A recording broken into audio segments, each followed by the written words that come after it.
That's why it's been allowed to exist for the last 30 years. You're not going to like it, but I'm going to keep it real and tell you the truth. The WNBA, when I say it's about the destruction of the patriarchy, coupled with that, and just as important, it's about the destruction of the white man in America. Sorry for going there. I hope you can handle the truth. I hope you can understand. But that's what the WNBA is about. And he knows that people, the puppet masters, the people with billions of dollars that invest in these sort of things are directing everything towards the WNBA. We don't care if there's a return on this investment, because financial return, because the real return we want is the promotion of feminist women, preferably lesbian, and maybe even more preferentially black. We want those people elevated into idols. We want those people elevated into role models for your kids. The WNBA, and I know so, Jason, why do you talk about it? Why do you watch it? I talk about it and I watch it so I can explain it to you, so I can tell you what's going on in the culture. Caitlin Clark is a little carrot they're setting out there to capture the attention and the imagination of your daughters. And once they put Caitlin Clark, and that's what they're doing, they're putting Caitlin Clark through the grooming process.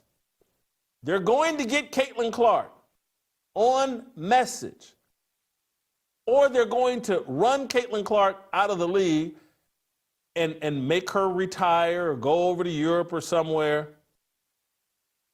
But in that process, they want Angel Reese, who, and I wish I didn't, there's a video of Angel Reese at somebody's party, All-Star Weekend, where she's dry humping another WNBA player from behind.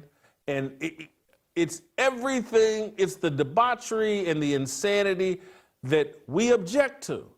And this is why I'm angry as a sports fan, and I'm angry as a Christian, because I know who invented organized sports, and I know for what purpose.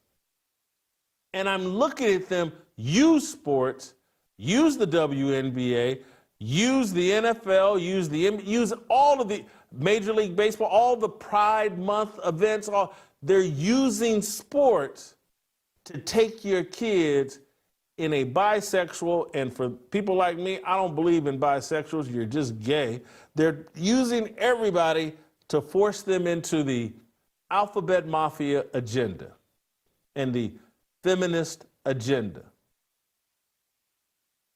And so, hey, let's just walk away from, try it.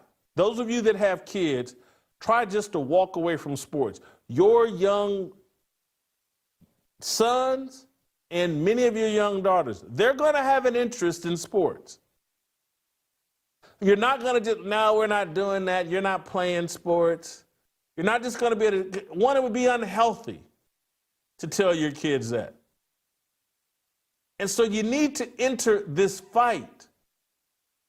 You don't give up. You don't surrender. You don't raise the white flag. You fight for what you built, and you return it to your control.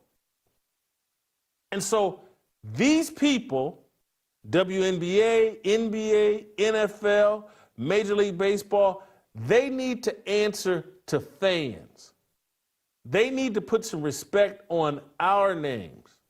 And the only way that's going to happen is if we organize and rally as a group. Same way, to some degree, although it was more organic. It's just like people like myself, people like Clay Travis, we planted a flag and said, damn it, we're not cooperating as it relates to the woke sports media. And eventually other people followed along. And they figured it out, and they're like, man, I ain't cooperating either. And that's how you get the Riley Gaineses.